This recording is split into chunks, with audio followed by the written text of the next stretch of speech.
Alors mes chers amis, j'aimerais vous donner aujourd'hui le secret de la réussite.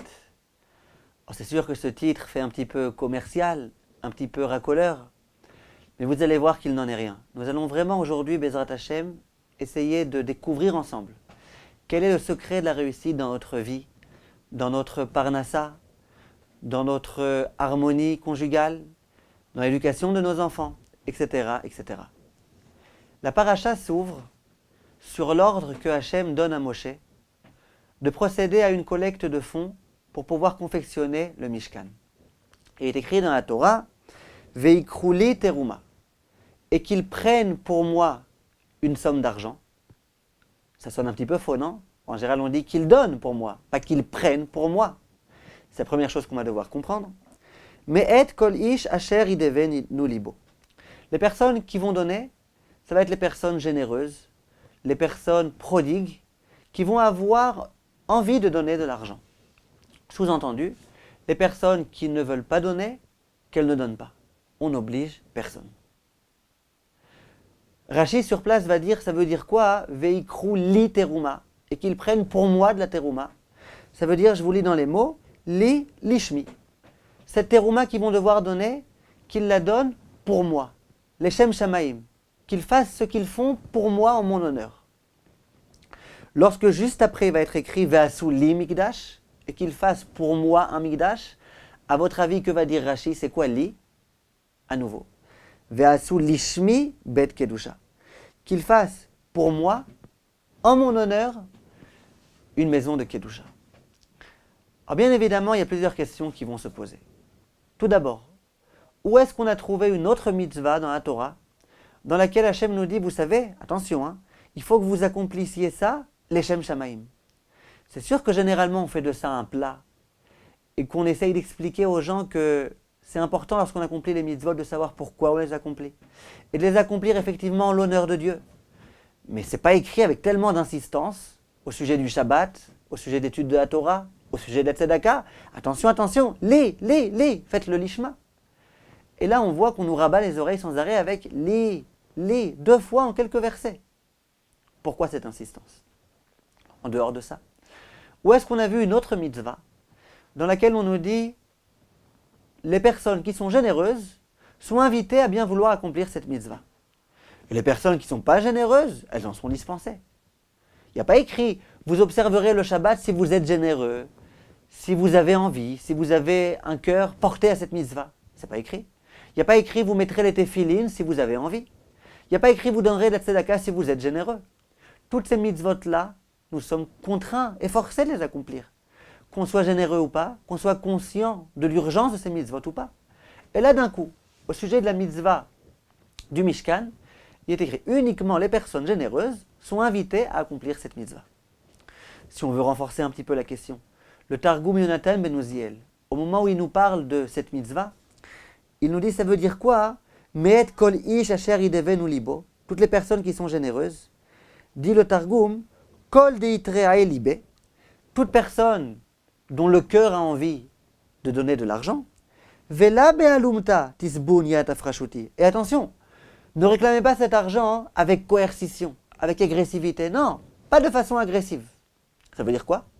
Ceux qui veulent donner, qui donnent. Surtout, ne donnez pas le coup aux gens pour qu'ils donnent. Et la question qui se pose, et je ne comprends pas.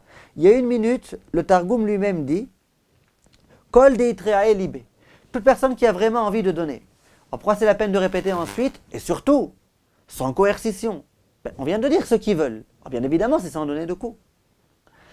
Il y a certains commentateurs qui veulent dire qu'il y a une Gemara qui nous dit que lorsqu'une personne refuse d'accomplir une mitzvah, il y a certains cas dans la Gemara dans laquelle on donne à cette personne-là des coups, jusqu'à ce qu'elle dise « c'est bon, j'ai envie d'accomplir cette mitzvah ».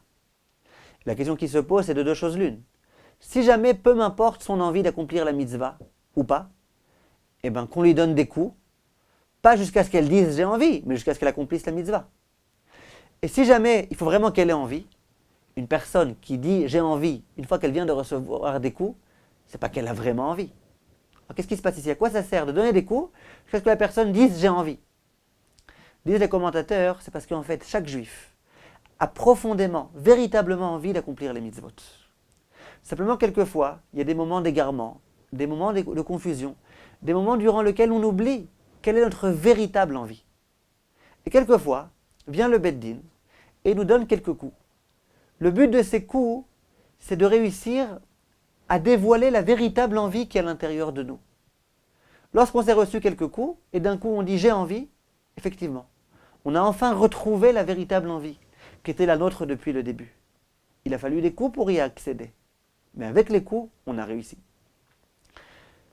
Voilà comment on explique généralement le fait qu'il faut donner des coups jusqu'à ce que la personne ait envie. Il faut qu'elle ait envie.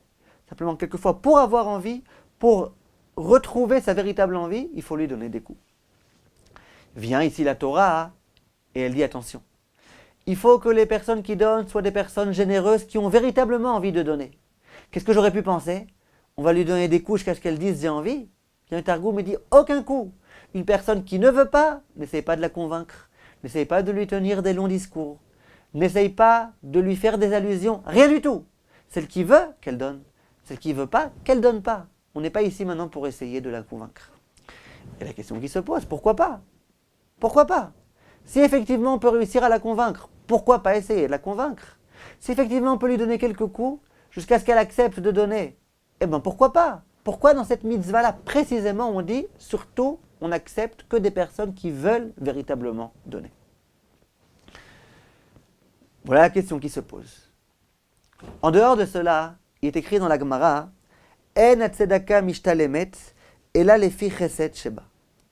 Ça veut dire que Akadosh Baruch Hu, lorsqu'il a envie de nous donner une récompense pour le fait qu'on ait donné de la tzedaka, il tient compte de deux choses. Il tient compte premièrement de l'acte qui a été accompli. Quelle est l'intention que j'ai investie dans mon acte? Est-ce que j'ai fait cet acte effectivement que pour Hachem ou pas? Mais il tient compte aussi d'autre chose. Il tient compte du résultat. Est-ce que cet argent que j'ai donné à la tzedaka, il a véritablement été utile? Il a vraiment aidé la personne qui l'a reçu ou pas? Si jamais j'accomplis un acte de façon exceptionnelle, et que effectivement cet argent-là a été vraiment salvateur, alors là c'est une mitzvah idéale. Parce que l'acte était bon et le résultat était bon. Si jamais l'intention n'était pas bonne, mais que le résultat final était bon, c'est quand même une bonne mitzvah de tzedaka. C'est pas l'idéal. Il manque une dimension à cet acte. Mais c'est pas grave. Malgré tout, le résultat était bon. Si jamais mon intention était bonne et que l'argent n'a servi à rien, eh bien, il y a quand même un acte. L'acte était bon. Si jamais l'intention était mauvaise et que l'argent a mal été investi, qu'il a mal été utilisé, alors là, il n'y a plus aucune mitzvah de tzedaka. Ni l'acte était positif, ni le résultat était positif. La question qui se pose ici, vous êtes d'accord que donner de l'argent pour construire le Mishkan, la demeure divine, c'est quand même quelque chose d'extraordinaire. C'est une bonne raison. Donc même si jamais une personne n'a pas vraiment envie de donner, et qu'on l'oblige un petit peu à donner, vous êtes d'accord que finalement, malgré tout, l'argent qu'elle aura donné, ce sera un argent qui aura été donné de façon positive, vu que le résultat est positif, vu que la cause est noble. Donc à nouveau, pourquoi on refuse d'accepter l'argent des personnes qui ont été contraintes et forcées? Pourquoi on n'oblige pas les gens à donner? On devrait les obliger pour que finalement leur acte soit malgré tout quelque peu positif. Or on voit que pas du tout. Comment ça se fait? Alors en fait, mes chers amis, j'aimerais vous inviter à réfléchir un petit peu au sens de cette mitzvah-là qu'est le Mishkan. Le Mishkan, ça signifie que l'homme va devoir confectionner une demeure dans laquelle la présence divine va siéger. Le Sefer HaChinuch, au moment où il vient essayer de commenter, d'interpréter le sens de cette mitzvah, il s'étend sur une vingtaine de lignes, dans lesquelles on ressent l'appréhension qu'il a à essayer de donner l'interprétation de cette mitzvah. Lorsqu'on lit ses propos, on a vraiment l'intention qu'il prend des précautions et qu'il s'excuse et qu'il a extrêmement peur. On a un peu l'impression que c'est le Kohen Gadol, le jour de Yom Kippour, au moment où il va devoir entrer dans le Saint des Saints, où il sait qu'il a une très lourde responsabilité qui pèse sur ses épaules et qu'il a peur de se lancer. Ou encore, l'officiant le jour de Yom Kippour, juste avant la prière de Moussaf. Il se trouve dans une communauté comble. Il y a un silence solennel qui règne dans la synagogue. Il a le talit sur sa tête. Il est conscient de la responsabilité qui pèse sur ses épaules. Il commence à se balancer. Silence solennel. Il doit se lancer, mais il est angoissé. Jusqu'au moment où il ouvre cette effet-là. Et bien c'est un petit peu de cette façon-là que le Sefer HaChinuch va se lancer dans cette véritable aventure qui est essayer de comprendre le sens de cette mitzvah-là, qui est la confection du Mishkan. Ça ne va pas vous étonner que le Sefer HaChinuch ait eu tellement de mal à essayer d'expliquer cette mitzvah, vu que le Midrash va dire qu'au moment où Akadosh Baruch Hu a dit à Moshe Rabbeinu, vous allez construire un Mishkan, Moshe Rabbeinu lui aussi a eu extrêmement peur. Il ne savait pas de quoi il s'agissait. Moshe Rabbeinu qui était conscient de la grandeur incommensurable de Akadosh Baruch Hu, il s'entend dire d'un coup, de la part d'Hachem, vous savez, vous les hommes, aussi petits que vous êtes, vous allez me construire une petite demeure dans laquelle je vais venir et résider. Moshe ne comprenait rien. Il était littéralement déboussolé. Comment Hachem tellement grand va pouvoir se rapetisser à ce point-là et venir habiter dans un lieu qui aura été construit par l'homme? Moshe n'a rien compris. On peut donc comprendre que le Sefer HaChinuch, lui aussi, a eu extrêmement peur d'aborder cette mitzvah-là. Mais quelle est finalement la conclusion? Quel est le sens alors de cette mitzvah? Eh bien, le sens de cette mitzvah, aussi curieux que cela puisse paraître, c'est que Akadosh Baruch Hu, effectivement, a fait preuve de modestie, a fait preuve d'humilité, et a accepté de se rabaisser complètement et de venir se trouver parmi nous, de venir régner parmi les hommes. Voilà le sens du Mishkan. Hachem dit aux hommes, construisez un Mishkan, et moi, le grand des grands, je vais venir et je vais me trouver parmi vous sur terre. La question qui se pose, c'est comment ça se fait qu'on ait mérité cela? Le Midrash, au début de la paracha de Teruma, se penche sur ce problème. Et il nous explique de la façon suivante. Dit le Midrash, Veikru li Teruma, Hadahu dirtiv, Ki lekartov natati lachem, Torati al ta'azovu. Au sujet du Mishkan, il est adapté de rapporter le pasuk qui dit, oui, il y a un beau cadeau que je vous ai offert et qui s'appelle la Torah Akdosha. Quel rapport entre le Mishkan et la Torah Akdosha? Dit le Midrash la chose suivante, et là je vous demande d'attacher votre ceinture, parce que si le Midrash n'avait pas dit cette chose-là, on n'aurait jamais eu le droit de dire une telle chose. Mais dès lors que c'est le Midrash qui l'a dit, c'est déjà une mitzvah de l'enseigner. Dit le Midrash, Yesh lecha mekach, shemi shemecharo nimkar imo. Lorsque généralement un vendeur vend un objet à quelqu'un, eh ben, il se sépare de cet objet qu'il a vendu à son client. Est-ce qu'on a déjà vu un cas où le vendeur se vend lui-même avec l'objet? Jamais. Dit le Midrash, c'est ce qui s'est passé avec Akadosh Baruch Hu. Au moment où Hachem nous a vendu sa Torah, nous a offert sa Torah, il s'est vendu lui-même avec cette Torah. Dit le Midrash, à quoi la chose ressemble-t-elle? À un roi qui avait une fille unique qu'il aimait énormément. Un jour, cette fille unique est tombée amoureuse d'un homme et ils se sont mariés. Le prince et la princesse se trouvaient dans le palais du roi. Un beau jour, le prince s'est adressé à sa princesse et lui a dit, à mon avis, il est temps que nous partions d'ici, que nous déménagions et que nous allions habiter dans une autre ville. La princesse a dit, il n'y a pas de problème, je vais aller dire à mon père, le roi, au revoir. Elle se rend chez son père et son père lui dit, mais ma fille, que j'aime tellement, ma fille unique, comment vais-je pouvoir me séparer de toi? Me séparer de toi, c'est inconcevable. Mais t'empêcher de suivre ton mari, c'est inconcevable aussi. Tu es marié à lui. Or, je te demande une chose. Fais-moi une faveur, s'il te plaît. À chaque endroit où tu iras, fais en sorte, s'il te plaît, de construire une petite pièce qui me sera réservée. Comme ça, le jour où je te languirai, je pourrai venir et me trouver dans cette pièce-là, habiter dans cette pièce-là. Dit le Midrash, c'est exactement la même chose. Akadosh Baruch Hu adore sa Torah. Le peuple juif a voulu acquérir cette Torah, a voulu prendre cette Torah et l'amener ici sur terre. Hachem a dit, cette Torah, je l'aime beaucoup. Me séparer d'elle, c'est impossible. Alors quoi? vous la donner, m'empêcher de vous la donner, c'est impossible aussi. Alors regardez mes chers enfants, j'accepte de vous donner la Torah, mais je vous demande, partout où vous irez, j'aimerais qu'il y ait une petite pièce dans laquelle je vais pouvoir venir habiter avec vous. C'est le Mishkan. Le Mishkan accompagne le peuple juif parce que c'est l'endroit dans lequel Hachem se trouve lorsqu'il a envie d'être présent avec nous, avec la Torah, avec les gens qui étudient la Torah. En d'autres termes, ça signifie que ce qui nous a valu la présence divine parmi nous, c'est le fait qu'on ait accepté de recevoir la Torah.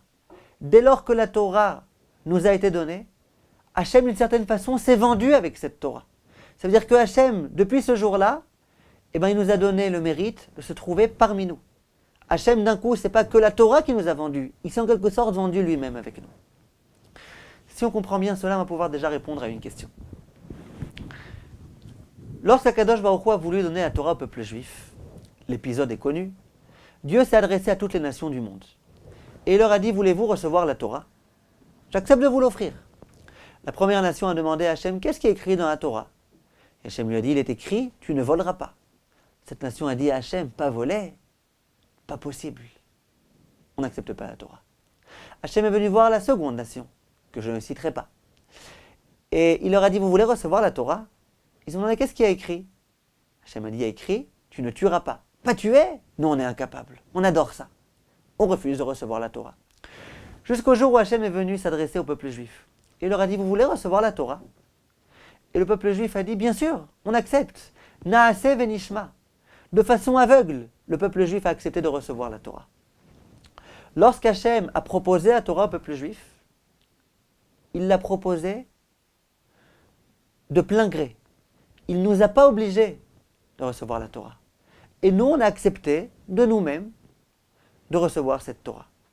Et bien évidemment, lorsqu'on offre un cadeau, si c'est un véritable cadeau, on n'oblige pas la personne à la recevoir. Si un jour un homme vous oblige à recevoir un cadeau, c'est que c'est un cadeau empoisonné, c'est que c'est un attrape-nigo, c'est que c'est un cadeau perfide, mais ce n'est pas un vrai cadeau.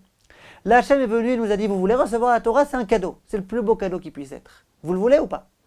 Et nous on a dit, oui, on l'accepte. Ça veut dire que le don de la Torah originelle s'est produit sans aucune coercition. On n'a pas été forcé. Ensuite, Hachem a eu peur qu'on se désiste, alors il a pris la montagne, il nous l'a mise sur la tête. Un peu comme pour nous montrer que la Torah, on est obligé de la recevoir. Mais dans un premier temps, en tous les cas, le peuple juif a accepté de plein gré de recevoir la Torah. On comprend donc pourquoi. Lorsque Hachem a proposé la mitzvah du Mishkan au peuple juif, Hachem a bien dit, il ne faut pas les obliger. Ceux qui veulent donner, qui donnent. On n'oblige personne. Comment ça se fait? Ce qui nous a valu le Mishkan, c'est le fait qu'on a accepté de recevoir la Torah. Hachem a voulu nous offrir la Torah. Vous comprenez bien donc que s'il nous offre la Torah, il nous offre aussi ce qui va avec la Torah. Et donc, le Mishkan aussi. Il ne nous oblige pas. De la même façon qu'il ne nous oblige pas à recevoir la Torah, de la même façon il ne nous oblige pas à construire le Mishkan. Un jour, on se trouvait dans une communauté, en France, le jour de Simchat Torah. Il y a une personne qui a offert à mon père le Khatan Me'ona. Il lui a offert. Donc mon père est monté à la Torah et il a lu le Me'ona. Après la Tfila, il y avait un grand kiddush qui était organisé pour tous les assistants de la communauté. Il y avait beaucoup d'assistants. C'était un kiddush qui coûtait très cher. Après ce kiddush, le président de la communauté est venu voir mon père et il lui a dit, il faut que vous sachiez, dans cette communauté, les gens qui montent à la Torah en tant que Khatan Bereshit, Khatan Torah et Khatan Me'ona, c'est eux qui payent tout le kiddush. Vous comprenez? Alors mon père il a dit, mais je n'étais pas au courant de ça. On m'offre un cadeau, alors offrez-moi un vrai cadeau. Si vous m'offrez un cadeau, d'autre part vous m'obligez. Bon, mais il l'a fait avec joie. Mais ce que je veux dire là, c'est que c'est plus un vrai cadeau. Lorsque Akadosh Baruch Hu est venu, il nous a dit, je vous offre la Torah. Je vous propose la Torah, je ne vous oblige pas. Si vous voulez, vous l'acceptez. Si vous ne voulez pas, ne l'acceptez pas. Et on l'a accepté. C'est sûr que ce qui va avec cette Torah, à savoir la présence divine qui se trouve parmi nous, à nouveau, Hachem ne nous oblige pas. Celui qui veut, il peut, et celui qui ne veut pas, il n'est pas obligé. Simplement, j'aimerais réfléchir avec vous un petit peu et essayer de comprendre que, en fait, le cadeau le plus beau peut-être même encore plus que la Torah, c'est la présence divine à laquelle on a eu le droit depuis le jour où on a reçu cette Torah. C'est quoi cette présence divine? Hachem est présent avec nous grâce au Mishkan. En quoi ça consiste? Vient le Sforno, l'un des grands commentateurs de la Torah, et nous dit la chose suivante. Ça veut dire quoi? Veshachanti betocham, grâce à ce Mishkan, je me trouvais parmi nous, parmi vous. C'est-à-dire quoi me trouver parmi vous? Eshkon benehem, je vais résider parmi eux, les Bnei Israël. Les kabel tfilatam ve'avodatam, pour entendre leur tfila et pour agréer leur service divin. Ça veut dire quoi? Nous tous, les uns les autres, on prie. On invoque la miséricorde divine. Depuis le jour où il y a eu le Mishkan, Hachem dit maintenant, je suis présent parmi vous. Ça veut dire que lorsque vous prierez, vous ne parlerez pas à des murs. Vous me parlerez à moi. Et je serai présent parmi vous. Je serai présent à 1 mètre de vous. Pour bien entendre votre tfila. Fabuleux, non? Ça c'est grâce au Mishkan. C'est le Sforno qui nous le dit. Grâce au Mishkan, Hachem est particulièrement présent parmi nous. Ce n'est pas un cadeau particulier? Que lorsqu'au jour d'aujourd'hui, quand on récite une bracha, on a Hachem qui est là en train de nous écouter? Lorsqu'on accomplit une mitzvah, on a Hachem qui est là, juste à côté de nous, pour apprécier la mitzvah qu'on accomplit? Ce n'est pas quelque chose de particulier. Le Yédé Moshe, l'un des commentateurs du Midrash, explique la chose suivante. Écoutez bien, c'est fort ce qu'il écrit. Hachem nitrayev. Hachem, c'est littéralement engagé. Veishtabed. Leatzliach yede aoskim. Bah. Hachem s'est engagé à faire réussir toutes les personnes qui s'investissent dans la Torah Akdosha.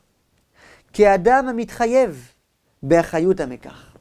Comme un homme qui vend un objet avec garantie. Garantie d'arti. Service après-vente. Hachem, au moment où il nous a donné la Torah, il a dit « Je m'engage ».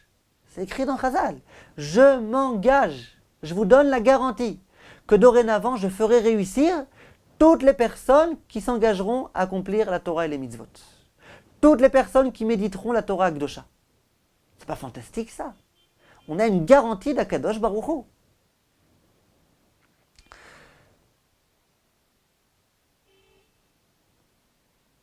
Comment ça fonctionne? Comment ça se fait? Comment ça se fait qu'au moment où Akadosh Baruch Hu nous a offert la Torah, il s'est engagé à nous faire réussir? Au début, j'ai pensé, et combien j'étais heureux de voir que l'un des commentateurs du Midrash, qui s'appelle le Eshed Anechalim, dit ce que je dis, mot pour mot. Je me suis dit comme ça. On vient de voir dans le Midrash que Hachem, il adorait la Torah. La Torah, c'était sa fille. Hachem, il a voulu nous la donner. Simplement, il s'est dit, je ne peux pas me séparer d'elle. C'est la raison pour laquelle je veux qu'il y ait le Mishkan. Si la Torah, c'est effectivement la fille de Akadosh Baruch Hu, au moment où on l'a acceptée, nous sommes devenus les gendres d'Akadosh Baruch Hu. Et donc, si Akadosh Baruch Hu veut le bien de sa fille, il faut nécessairement qu'il se préoccupe aussi du bien de son gendre. Parce que si sa fille est heureuse, mais que son gendre est malheureux, sa fille sera elle aussi malheureuse. Donc pour le bien de sa fille, il faut nécessairement que celui qui est marié à sa fille soit heureux. C'est écrit dans le Eshed Anechalim, mot pour mot. Il dit, je vous le lis dans les mots, vous allez adorer. Amelech muchach liot imbito. Le roi est obligé d'être avec sa fille. Ou le hashgiach al chatano. Et de se préoccuper de son gendre. Mipne bito sheito. Pour le bien de sa fille. Ki a Torah ikebat malko shel olam. Parce que la Torah, c'est comme la fille de Akadosh Baruch Hu. Donc le jour où on a reçu la Torah, nous sommes devenus les gendres de Akadosh Baruch Hu. Et donc, Akadosh Baruch Hu va se préoccuper de nous. Il va nous faire réussir. Il veut le bien de la Torah, il veut donc le bien des personnes qui véhiculent la Torah, qui accomplissent la Torah, qui étudient la Torah. Et donc, Torah, Mishkan, présence d'Akadosh Baruch Hu dans notre vie, au quotidien, assurance que Akadosh Baruch Hu nous fera réussir. Aujourd'hui, on est dans un monde où on aime être assuré. Assurance maladie, assurance vie. Aujourd'hui, on aime avoir des secrets pour réussir. On va se rendre chez des kabbalistes, chez tout type de personnes qui ne sont pas capables de nous aider. C'est dommage. Vient la Torah et dit, moi j'ai mieux pour toi. Tu veux savoir le secret de la réussite? Fais en sorte que Akadosh Baruch Hu soit présent parmi toi. Si Hachem est présent avec toi, si tu honores cette Torah, si tu honores cette femme-là, qui est la tienne, qui est la Torah, eh bien Hachem, il s'est engagé à te faire réussir. Réussir dans tout. réussir dans ta parnassa, réussir dans ton shalom bayit, réussir dans l'éducation de tes enfants, réussir dans ta santé, réussir dans tout. Tu veux un secret pour réussir? C'est pas la peine d'avoir recours à des kabbalistes. Il n'y a pas besoin d'intermédiaire. Hachem lui-même qui est présent avec toi, qui se trouve avec toi, c'est lui qui te fera réussir. Si tu accomplis la Torah, Hachem est avec toi. Vous allez me dire, mais ça c'était vrai à l'époque où il y avait le Mishkan. Non. Le Mishkan, il a été enterré au niveau du côté la Maharavi. Akadosh Baruch Hu nous a donné la Torah, il doit donc être présent parmi nous. Il a demandé qu'il y ait un Mishkan. Maintenant le Mishkan a été enterré, mais c'est évident que Hachem malgré tout reste présent avec nous, vu qu'il languit cette Torah, vu qu'il languit cet Talmidei Chachamim. Donc Hachem est avec nous. Et c'est un mérite colossal. Il faut savoir apprécier ce mérite. Il faut savoir que c'est ça le secret de la réussite. Si j'ai Hachem avec moi, je réussirai dans tout. Simplement, il faut bien comprendre qu'avoir Hachem présent parmi nous, bien évidemment, c'est une responsabilité, mais c'est, comme on vient de le dire, un mérite fou. Il y a des personnes qui risquent malheureusement de démériter cela, de ne pas avoir ce mérite. C'est qui ces personnes-là? La Gemara, elle donne plusieurs exemples. Elle dit qu'une personne qui parle systématiquement de la Shonara, les Baalei à la Shon, eux, ils repoussent la présidence divine. Hachem dit, moi, je ne peux pas me trouver parmi vous. Il y a un autre exemple fort. C'est la personne qui est gassée à rouar. La personne qui est prétentieuse, qui est orgueilleuse. Hachem lui dit, écoute-moi bien. Toi, tu te gonfles, tu te gonfles, tu te gonfles. Et puis finalement, tu penses être l'univers du monde. Pour qui tu t'es pris? Attention, si tu penses que c'est toi l'univers du monde, que tu ne me fais pas à moi ma place, eh bien je ne me trouverai pas parmi toi. Moi je veux bien venir chez toi, si tu me fais une place, si tu es modeste, si tu acceptes de me laisser rentrer dans ta vie. Si jamais tu refuses que je rentre parce que tu prends trop de place, eh bien je ne viendrai pas. La Gemara dit les gassés à rouar, les personnes qui sont trop prétentieuses, elles repoussent la présence divine. Il y a un passouk dans lequel il est écrit Lo la chachamim lechem. Les gens qui sont même très intelligents, c'est pas assuré qu'ils auront une bonne parnassa. Un jour, il y a un homme qui était un petit peu shlimazel, il réussissait jamais, dans rien. Chaque fois qu'il commençait quelque chose, jamais ça réussissait. Un jour, il s'est rendu chez son Rav. Il lui a dit, Rav, je comprends pas. Je réussis dans rien. Comment ça se fait? Pourtant, je suis intelligent, je suis très intelligent, je suis le numéro 1. J'ai à chaque fois des idées super ingénieuses. Et à chaque fois que je tente, que je me lance, jamais ça réussit. Comment ça se fait? Alors le Rav lui a dit, je sais. Il est écrit dans le verset explicitement. Lo la chachamim lachem. C'est pas forcément les gens les plus intelligents qui réussissent à avoir une bonne parnassa. Alors l'élève il dit, mais Rav, vous pensez que vous me consolez? Mais vous ne me consolez pas du tout. Jusqu'à présent, j'avais une question sur moi-même. Comment ça se fait que je suis intelligent et que je ne réussis pas? Maintenant, vous me dites une question sur le monde entier. Comment ça se fait que par principe, l'homme intelligent ne doit pas réussir? Je ne comprends rien. Vous m'expliquez rien? Alors le Rav dit à son élève, je vais t'expliquer. Une personne qui ne se sent pas être intelligente, elle s'adresse à Hachem avec modestie, avec humilité. Et elle dit à Hachem, écoute Hachem, je ne suis pas intelligent. Je suis un vaurien. Je suis bonne à rien. Je réussirai à rien. Oh regarde Hachem, soit tu m'aides, soit j'ai aucune chance. Alors Hachem il dit, il n'y a pas de problème, je vais t'aider. Puisque tu me sollicites avec tellement de sincérité, puisque tu as tellement besoin de moi, eh bien je vais venir t'aider. Par contre, celui qui dit Hachem, je suis intelligent, je suis super intelligent, je suis le meilleur, j'ai pas besoin de toi, Hachem, bon allez, viens quand même m'aider un petit peu, mais j'ai pas besoin de toi, de toute façon je m'arrangerai. Hachem dit, si tu n'as pas besoin de moi, eh bien je vais pas t'aider. Et donc cette personne-là va être livrée à elle-même. Hachem ne va pas intervenir dans son travail. Et donc c'est pas étonnant que ces personnes ne réussissent pas forcément. C'est ce qui est écrit. Kilo la chachamim lachem. La personne qui se sent être super intelligente, elle pense donc qu'elle n'a pas besoin d'Hachem. Cette personne-là, elle est gassarouar. Cette personne-là, elle est prétentieuse. Elle pense qu'elle n'a pas besoin d'Hachem. Si elle pense qu'elle n'a pas besoin d'Hachem, Hachem ne l'aidera pas. Si Hachem ne l'aide pas, bien évidemment, c'est fort probable qu'elle n'aura pas une bonne parnassa. Voilà ce qui est écrit. Ça vient bien nous prouver une chose. C'est qu'une personne qui est prétentieuse, Hachem dit, on ne peut pas, toi et moi, cohabiter ensemble. On ne peut pas. C'est ou toi ou moi. Viens à Kadosh Baruch Hu et dis à Moshe, écoute Moshe Rabbeinu, tu vas venir voir le peuple juif. tu vas leur parler de cette mitzvah tellement extraordinaire qu'est la mitzvah du Mishkan. Tu vas leur expliquer exactement en quoi cette mitzvah consiste. Et là, tu vas voir deux réactions possibles. Ceux qui ont envie de donner, ces personnes-là, c'est des personnes qui prennent conscience de l'urgence de la chose. Les personnes qui sentent, on a besoin d'Hachem avec nous. C'est tellement beau. Ces personnes-là, elles vont vouloir d'elles-mêmes donner, avec générosité. Parce qu'elles vont comprendre l'urgence de la chose. Tu ne seras pas du tout obligé de les convaincre. D'elles-mêmes, elles vont comprendre. Tu vas simplement leur dire, regardez, donnez de l'argent, dorénavant, Hachem va être présent parmi vous. Il va vous aider dans tout. Immédiatement, les gens vont vouloir donner. Imaginez par contre qu'il y a une personne qui ne veut pas donner. Elle ne fait pas preuve de générosité. Ça veut dire quoi? Ça veut dire que cette personne-là, elle pense qu'elle n'a pas tellement besoin d'Hachem. Elle pense qu'elle pourra s'en sortir sans Hachem. Elle pense que ça ne vaut pas le coup d'investir un petit peu d'argent pour avoir Hachem présent avec nous.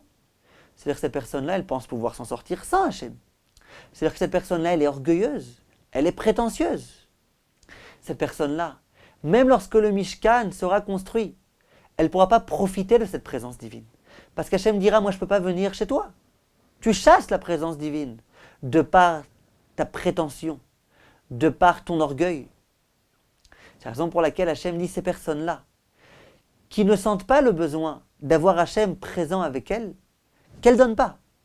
Pourquoi elles vont donner? Elles vont donner pour finalement ne pas profiter de ce Mishkan. C'est pas beau. Moi, je veux que les gens qui vont vraiment profiter de ce Mishkan, qu'ils donnent. Les personnes qui, de toute façon, n'en profiteront pas, qu'elles ne donnent pas. Voilà pourquoi, dans cette mitzvah précisément, Hachem a dit, j'accepte, je veux que ne donnent de l'argent que les personnes qui ont vraiment pris conscience de l'urgence de la chose. Parce que ces personnes-là, c'est des personnes qui sont humbles. C'est des personnes qui savent combien elles ont besoin de ma présence. Ces personnes-là, elles donneront de l'argent et elles profiteront énormément de ce Mishkan, vu que je serai avec elles. On peut comprendre dorénavant ce qui est écrit. On a posé la question pourquoi il est écrit « Veikru li teruma » et ils prendront pour moi de la teruma. C'est pas vrai, ils vont pas prendre, ils vont donner. Quand on parle bien la France, on sait qu'on ne dit pas « prendre la tzedaka ». Quand je viens maintenant que je donne la tzedaka, je ne dis pas « je suis en train de prendre la tzedaka ». On dit « je suis en train de donner de la tzedaka ». Or là, il est écrit « et qu'ils prennent pour moi de la tzedaka » au moment où ils sont justement en train de donner. Réponse bien sûr. Qui est-ce qui va être l'entier bénéficiaire de ce don-là pour cette cause qui s'appelle le Mishkan? Ça va être l'homme lui-même. Le donateur, c'est lui qui va véritablement profiter de ce Mishkan, vu que dorénavant, il aura Hachem avec lui, qui lui permettra de réussir dans tout. C'est la raison pour laquelle tu penses que tu donnes, c'est vrai que tu donnes. Mais au moment où tu donnes, en réalité, c'est toi qui prends. Parce que c'est toi qui vas complètement profiter de cette mitzvah-là. On peut peut-être, à présent, à mon avis, répondre à la première question qu'on a posée. On a demandé pourquoi la Torah insiste beaucoup ici. Attention, attention, accomplissez cette mitzvah l'Eshem Shamaim. Attention, attention. Je vais vous dire une idée qu'à mon avis vous n'avez jamais entendue. C'est mon propre chidouche, mais je pense qu'il est vrai. Compte tenu de tout ce qu'on vient d'expliquer. Lorsque les Bnei Israël vont entendre de la bouche de Moshe l'ordre de donner de l'argent pour le Mishkan, et qui vont immédiatement réaliser du sens du Mishkan, qui vont immédiatement comprendre que ce Mishkan, en fait, il est là pour eux, pour leur bien. Cette mitzvah tellement magnifique, elle est complètement à leur avantage. Dorénavant, avoir Hachem présent parmi nous, extraordinaire. Immédiatement, ces hommes-là vont dire, alors on donne. Pourquoi on donne? Pour nous. Pourquoi on donne? Pour notre propre intérêt. Ils vont tellement être conscients de la beauté de cette mitzvah et de ce que cette mitzvah va être capable de leur apporter, que de façon inhérente à leur nature, ils vont le donner de façon intéressée.